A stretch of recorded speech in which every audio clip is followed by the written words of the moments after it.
나라인데 반해서 이 시편은 악인이 유대인 중에서 이제 사악한 자라는 점이 더 강조되고 있죠. 그래서 시인이 더 힘듭니다. 아주 나랑 반대쪽에 있는 사람들이 악인일 때는 그러려니 하는데, 같은 쪽에 있는 사람들이 악하게 나올 때는 우리가 더 힘든 거나 이제 같은 거예요.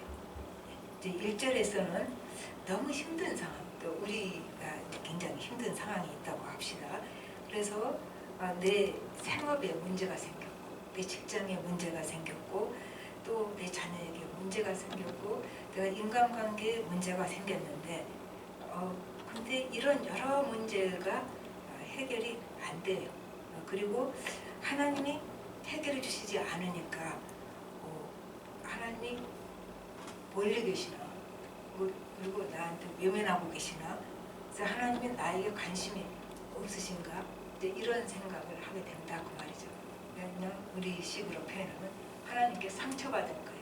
내가 그렇게 주를 위해서 산다고 했고 주님께 기도를 했는데 이렇게 묵묵부담이고 아무 사인도 없으니까 이제 하나님께 상처받은 거예요. 이제 이런 사람들을 대신해서 지금 다윗이 쓴 시가 여기 나오는 것입니다.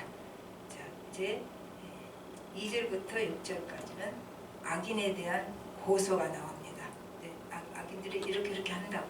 그러니까 하나님을 재판장으로 생각하시고, 우리 편에서 본 것처럼 재판장 앞에서 악인을 고발하는 거예요.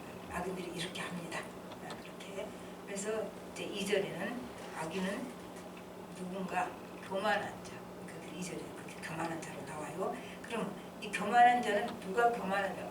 잘난 척하고 그게 교만한 게 아니고, 교만한 자는 하나님을 인정하지 않고 자기의 지혜와 힘만 의지하는 사람. 이게 교만한 사람.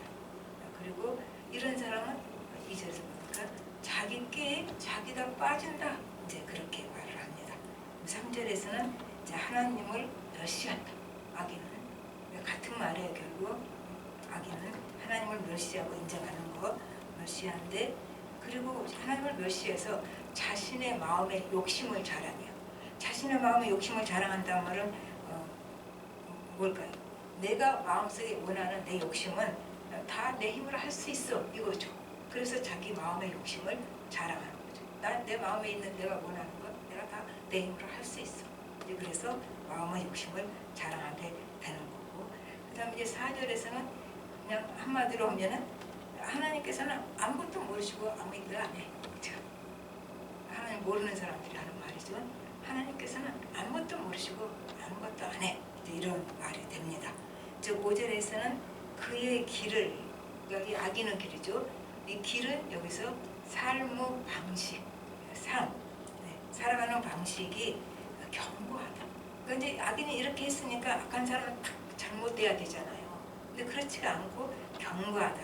여기서 견고하다는 번영하다는 뜻인데, prosper. 그래서 번영을 했으니까, 이게 악인이 번영을 한 것은, 악인이 형통한 것은 하나님이 이제 오래 참으신다는 그 표징이 되는 거예요.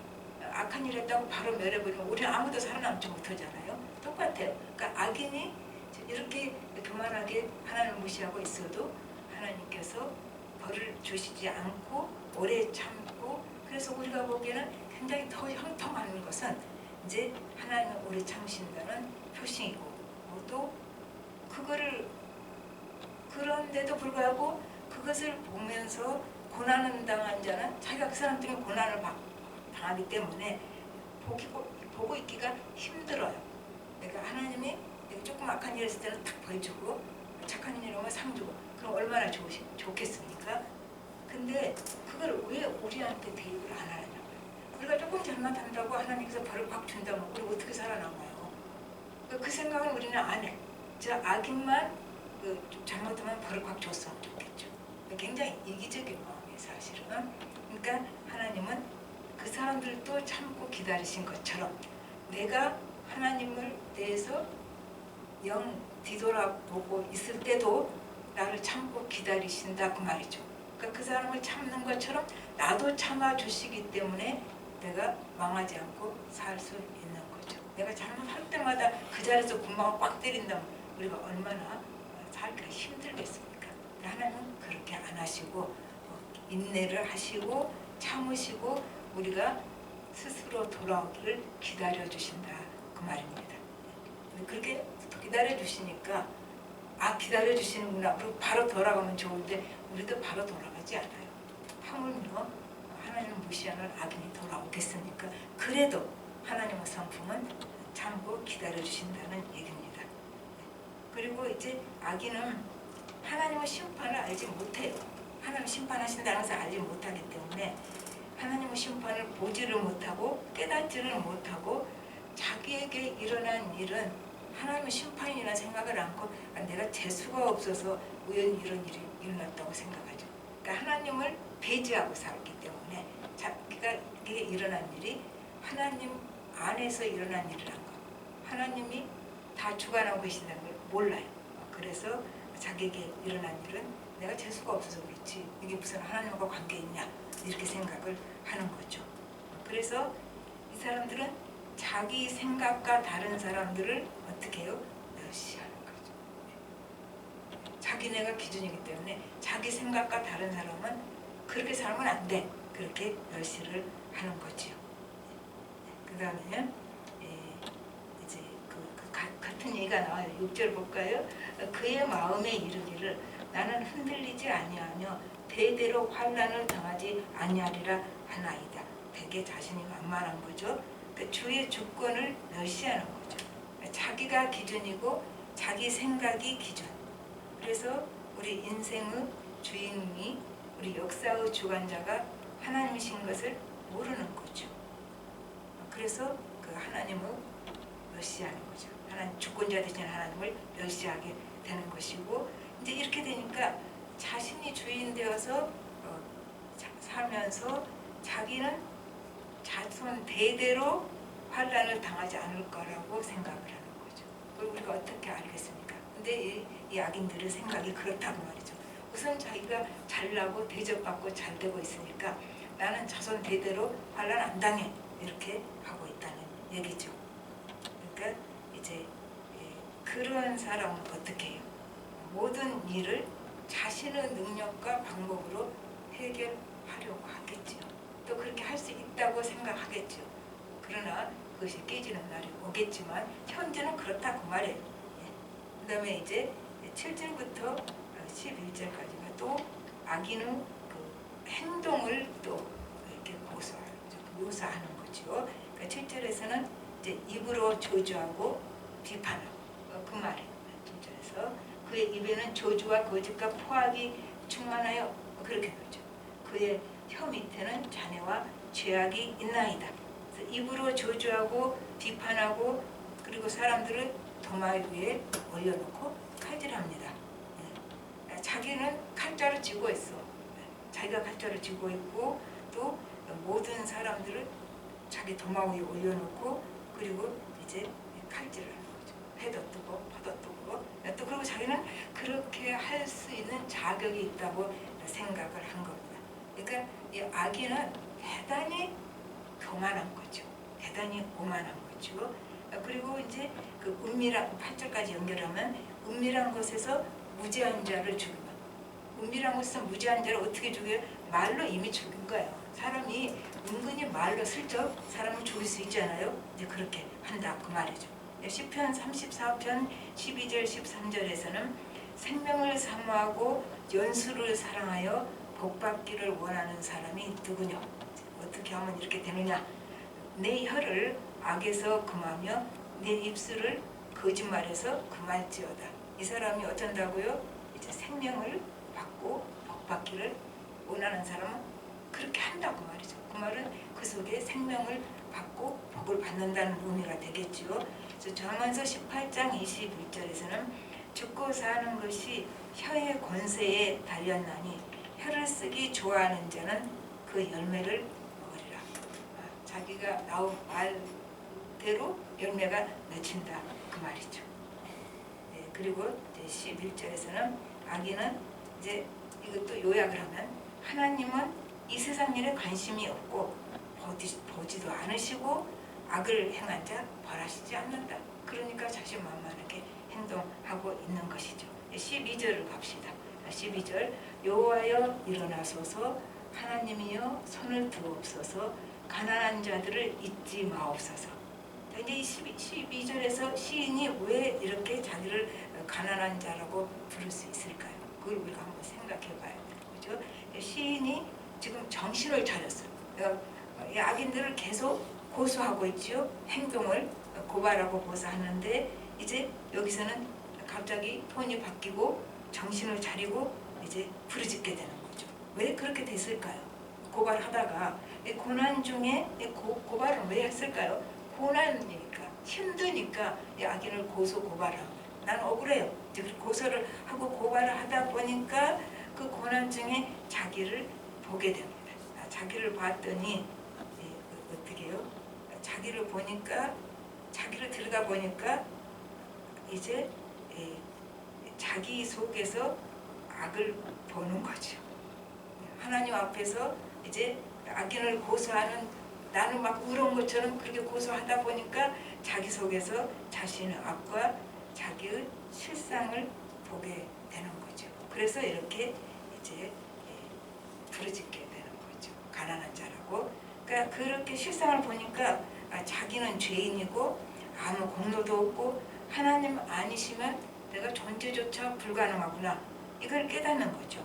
그래서 스스로 이 가난한 자가 부르짖는다고 말을 할 수가 있는 거예요. 스카우트기 끝나지 않은 여정에서 이런 제가 너무 오래돼서 좀 지금 기억을 하는지 모르겠는데요. 우리가 성장하는 것은 고통이나 위기를 통해서만 가능하다. 그렇게 썼어요.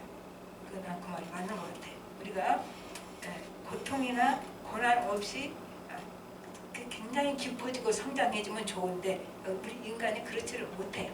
그래서 하나님이 고난이나 고통을 허락하신 거죠. 왜 나한테 이러십니까? 그게 아니죠. 왜 고난이나 고통을 허락하시냐면 그것을 통해서 우리가 성장하기 때문에 없이 성장하면 좋은데 그게 안 되니까 우리 수준이 그래서 우리가 그 고난과 고통을 겪으면서 성장하게 된다는 얘기가 됩니다. 그리고 이제 여기서 더 정확히 말하자면 나는 이 삶의 현장에서 내 이 상황에서 아무것도 할 수 없는 존재입니다. 그걸 자기의 무능함과 무력함을 깨닫지 않고는 성장할 수가 없어요. 또 자기의 무능함과 무력함을 깨닫지 않고는 우리가 진짜 하나님께 가까이 갈 수도 없는 거죠. 그래서 하나님이 긍휼히 여기셔서 이제 하나님이 일어나셔서 이 가난한 나를 구원해 주십시오. 하나님께 바짝 매달리는 거죠. 자기를 보니까 자기의 무능함과 무력함과 또 자기 속에 있는 악을 보니까 자기를 성찰하고 나서 이런 기도를 하게 됐다는 얘기입니다. 그 다음에 이제 14절을 보십시다. 주께서는 보셨나이다. 주는 재앙과 원한을 감찰하시고 주의 손으로 갚으려 하시오니 외로운 자가 주를 의지하나이다. 주는 벌써부터 고아를 도우시는 이시이다. 이렇게 했죠. 지금 아까 가난한 자가 여기서는 뭐로 바뀌었어요?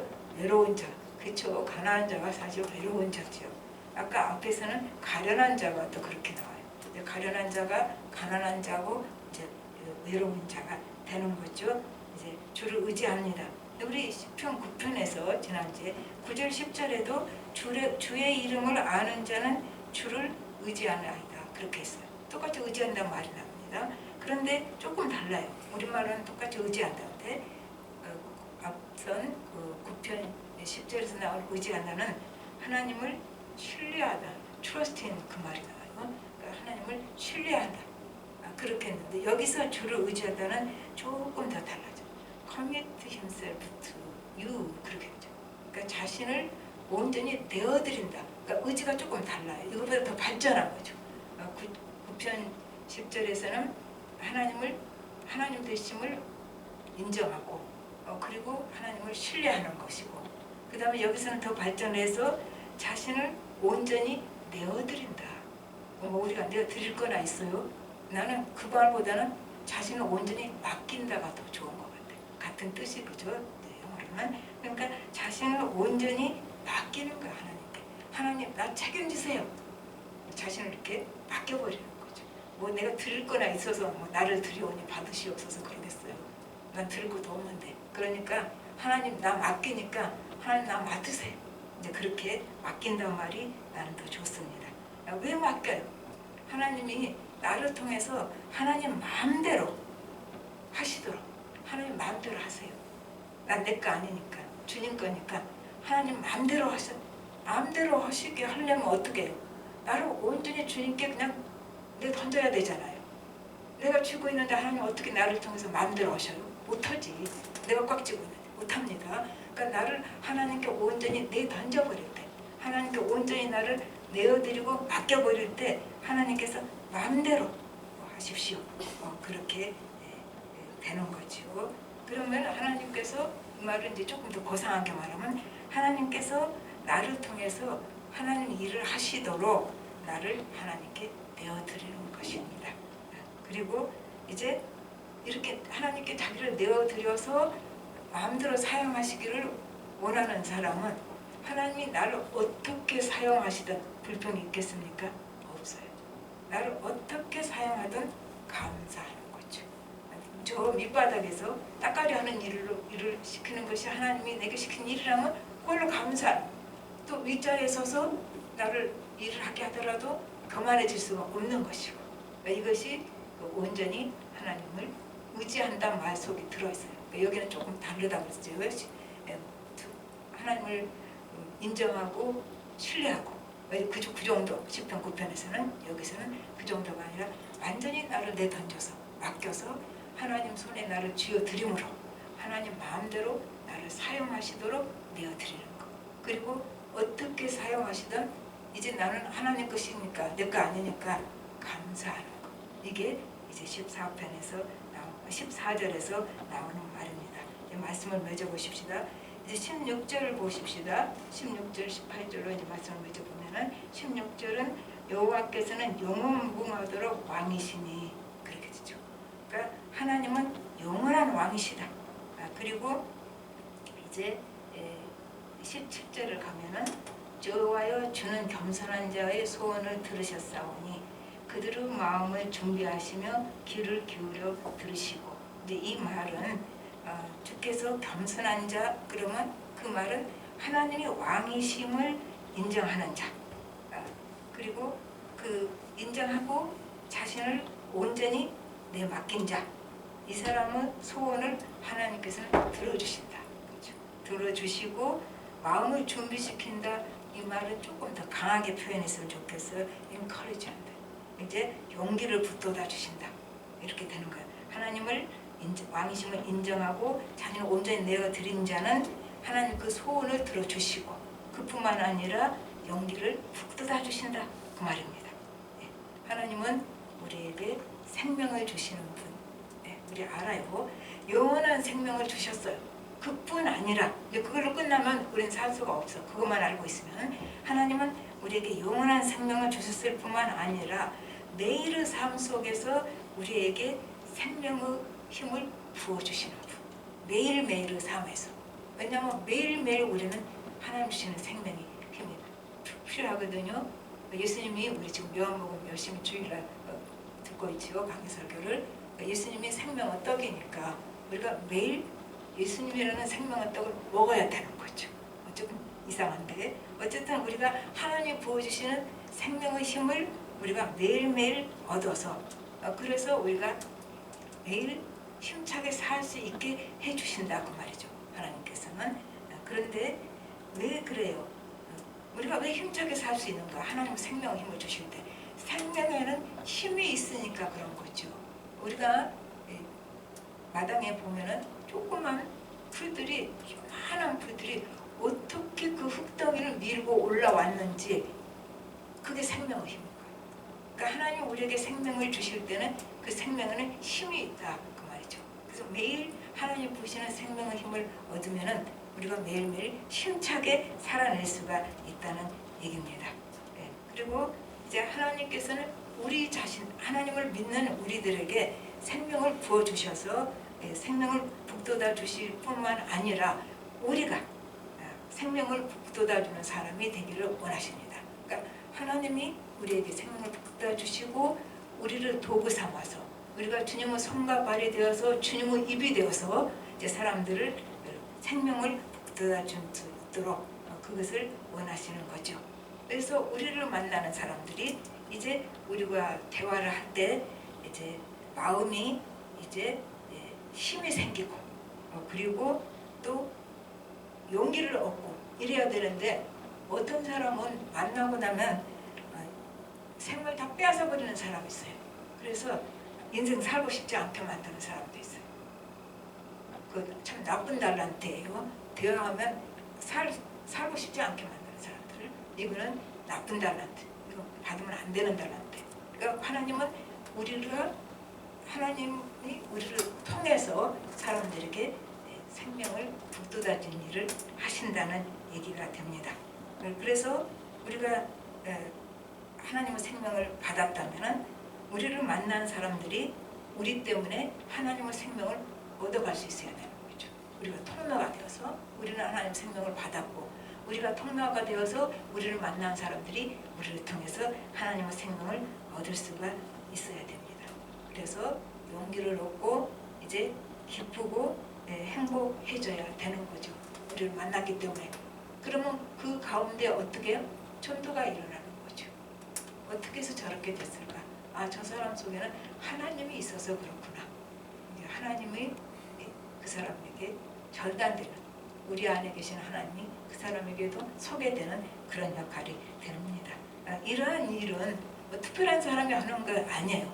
우리는 하나님의 생명을 진짜로 값없이 어쩌다가, 이런 로또는 없어요. 우리가 어쩌다가 하나님의 생명을 은혜로 받은 사람이니까 이렇게 다른 사람에게 생명을 전해주는 일은 우리가 해야 할 일이고 우리는 이것을 굳이 이름 붙인다면 사명이라고 할 수 있겠죠.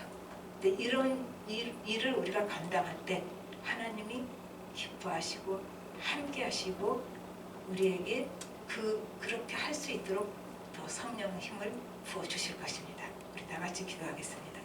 하나님 아버지, 주님의 은혜를 감사를 드립니다.